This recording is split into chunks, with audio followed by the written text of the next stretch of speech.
At the start of the war, I was just over 15 years old. I joined the Air Force to be trained as an instrument repairer. I was on a troop ship travelling to the Far East. And I spent the next 3 years in the Far East, India, Burma and Malaya. I spent quite a lot of that time in what was called a forward area, living in a tent or probably a basha, which is just a hut made out of bamboo, supporting the army, the 14th Army, in driving the Japanese, clearing the Japanese out of Burma. The job was to get the aircraft ready and fit to fly again. You know, they'd been out on a sortie, and our job was to get them to do the maintenance on them. I was obviously always the shortest one around the place, and I soon became known as Junior, and because I was short, I hope I pronounced the word right for sake of our Pakistani friends, but they called me Chota, which means small. I did live through 3 or 4 monsoon seasons. You know, it was wet, it rained, and you don't know nothing about rain until you've been in a monsoon. It just rained for days and days on end.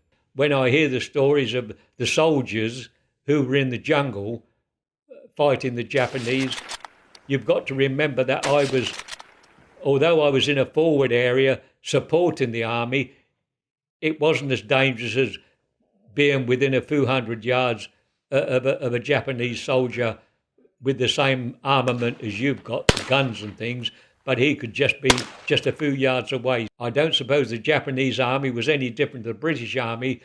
It is said that for every one man who's at the forward area, there's sort of 10 people at the back supporting them.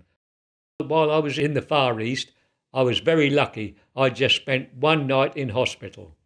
Tens of thousands of our men died from cholera, dysentery, malaria. Mosquitoes were rife, and we had to sleep under a mosquito net. We had cleared the Japanese out of Burma. Our job was over. And we came back to India, to a base in India. And on May the 29th, 1945, I celebrated my 21st birthday. So that is a date that sticks very much in my mind.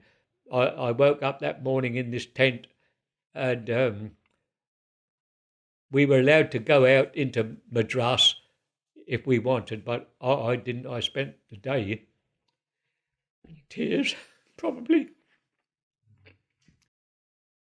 I can't remember celebrating the end of the Japanese war either. I think it was not a matter of celebration. Inwardly, it was a great relief, you know. Under no circumstances, in any country in the world, when a war finishes, it's not going to be all singing, all dancing for everybody. No chance.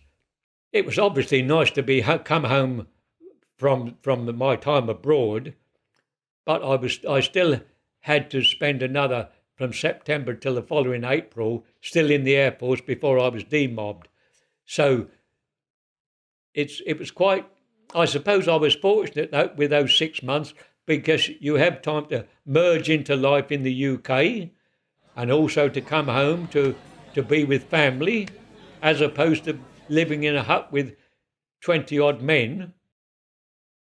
Well, this one means I did active service abroad, and this one denotes the theatre of war that you was at, and that's the Burma Star.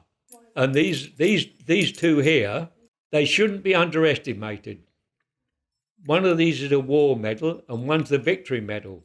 And there are many people who wear this war medal who were here in England in very much more danger than I was in. As I say, it was a very difficult time, as much difficult for them as it was for us who served, wherever we were and however long we were there. This medal here is being involved with the Poppy Appeal for the Royal British Legion. While this is not a war medal, I'm still as proud of that as these. Well, I think it is very important to stop this business of bloody war. It shouldn't happen. We've got to stop this greed within the world. There are so many resources in the world. whether it be oil or coal or fresh water, in a country where there's dirty water, that should be as easy for that person to have clean water to drink as it is for me today or you. But let's have equal share of what God gives us. Wherever you are, in a family gathering, around the Christmas table somewhere or other, if you look around that table, anyone between the age of 18 and 30 or even 35, that would have been an empty chair. And some of those chairs were never filled. And that's something that we should always, always remember.